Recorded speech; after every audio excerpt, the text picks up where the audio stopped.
അങ്ങ് ആദ്യം പറഞ്ഞ കാര്യം പൂർണ്ണമായിട്ടും ശരിയല്ല. ബഹുമാന്യനായ മുൻ പ്രതിപക്ഷ നേതാവ് ശ്രീ രമേശ് ചെന്നിത്തല ഈ ചർച്ചയ്ക്ക് തുടക്കം കുറിച്ചുകൊണ്ട് ഇവിടെ പറഞ്ഞത് SITയുടെ അന്വേഷണത്തിൽ ഏതെങ്കിലും തരത്തിലുള്ള അതൃപ്തിയോ കുറവോ ചൂണ്ടിക്കാണിക്കുകയോ സംശയം ഉന്നയിക്കുകയോ അല്ല ചെയ്തത്.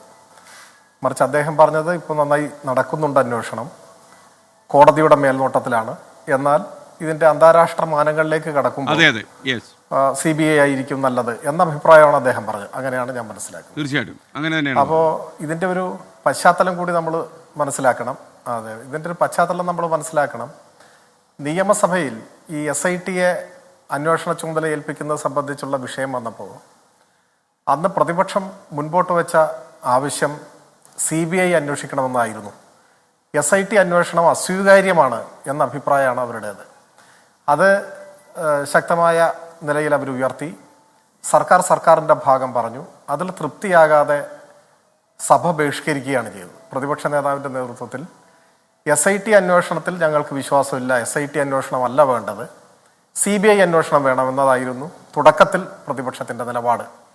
എന്നാൽ സർക്കാർ ഹൈക്കോടതിയുടെ കൂടി നിരീക്ഷണത്തിലുള്ള SIT ഈ അന്വേഷണം ഫലപ്രദമായിട്ട് മുൻപോട്ട് കൊണ്ടുപോകാൻ സാധിക്കും, അതാണ് നല്ലത് എന്ന നിലപാട് സ്വീകരിച്ചു. പക്ഷേ ഇപ്പോൾ നിങ്ങൾ നോക്കൂ, ഇപ്പോൾ ഞാൻ ശ്രദ്ധിക്കുകയായിരുന്നു, ബഹുമാന്യനായ മുൻ പ്രതിപക്ഷ നേതാവ് അത്തരത്തിലുള്ള ഒരു ദുസൂചനയോ അല്ലെങ്കിൽ വിമർശനമോ ഉന്നയിച്ചില്ല.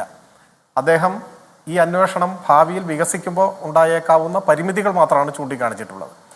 അപ്പോൾ ഇപ്പോൾ അനുഭവത്തിൽ നിന്നും പ്രതിപക്ഷവും SITയുടെ അന്വേഷണത്തെ, അന്ന് നിയമസഭയിൽ ബഹിഷ്കരിച്ച എതിർത്ത SITയുടെ അന്വേഷണത്തെ അവരും ഇപ്പോൾ സ്വീകരിക്കുന്നുണ്ട്. നല്ല കാര്യം.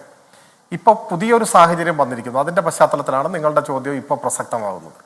ഞാൻ സൂചിപ്പിക്കുന്നത് ഈ കാര്യത്തിൽ ഞങ്ങളുടെ നിലപാട് മുൻപും ഇപ്പോഴും ഒന്നാണ്. ഏതു ക്ഷേത്രത്തിലാവട്ടെ, ഇപ്പോൾ ഉന്നയിക്കപ്പെടുന്നത് പോലെയുള്ള ഏതു തട്ടിപ്പുമാകട്ടെ, സമഗ്രമായി അന്വേഷിക്കുകയും അതിൽ എല്ലാ കാര്യങ്ങളും പുറത്തു വരികയും പ്രതികൾ മാതൃകാപരമായി ശിക്ഷിക്കപ്പെടുകയും ചെയ്യണം. അതിന് അന്തർദേശീയ ബന്ധങ്ങളിലേക്ക് ഇപ്പോൾ നിങ്ങളിവിടെ പരാമർശിക്കപ്പെട്ട വ്യവസായിയുടെ മൊഴി, അതിൻ്റെ ഭാഗമായി ലഭിക്കുന്ന തെളിവുകൾ, ഇതിനങ്ങനെ ഒരു മാനത്തിലേക്ക് എത്തിക്കുന്നുണ്ടെങ്കിൽ അതുണ്ടോ എന്ന് എനിക്കോ നിങ്ങൾക്കോ ഇപ്പോൾ പറയാനാവില്ല. ഇപ്പോഴുള്ളതെല്ലാം ഊഹാപോഹങ്ങളാണ്. എന്തൊക്കെയാണ് ആ മൊഴിയിലുള്ളത് എനിക്കറിയില്ല. അങ്ങേക്ക് എന്തെങ്കിലും കൂടുതൽ കാര്യങ്ങൾ അറിയുമെന്നും എനിക്ക് മനസ്സിലാക്കാൻ കഴിഞ്ഞിട്ടില്ല.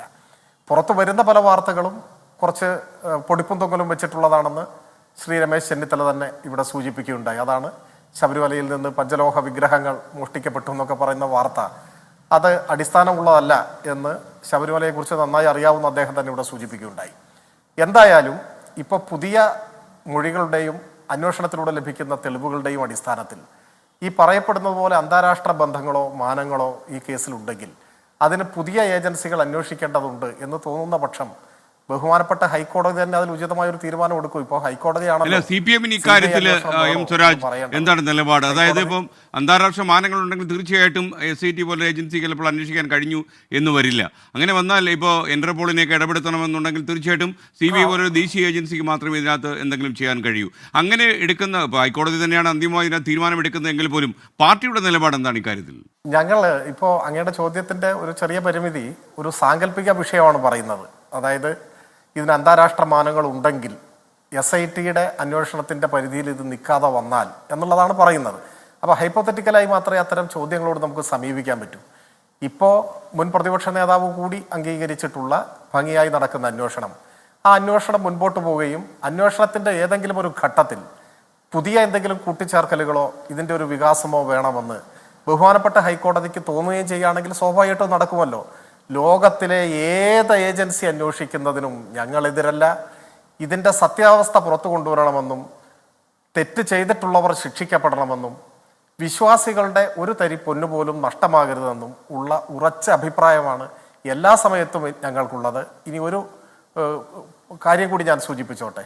എനിക്കാകെ ബഹുമാന്യനായ ശ്രീ രമേശ് ചെന്നിത്തല പറഞ്ഞതിൽ ഒരു നേരിയ വിയോജിപ്പ്, അങ്ങനെ വലിയ തർക്കമൊന്നുമല്ല, പക്ഷേ ഒരു വിയോജിപ്പുള്ള ഒരൊറ്റ കാര്യം മാത്രമേ ഉള്ളൂ.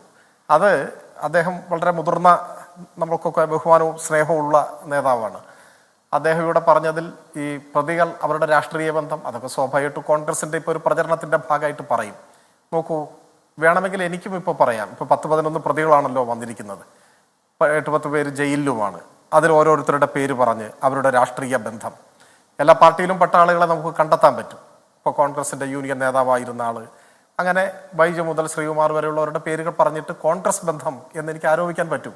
പക്ഷെ ഞാനതിനൊന്നും മുതിരുന്നേയില്ല.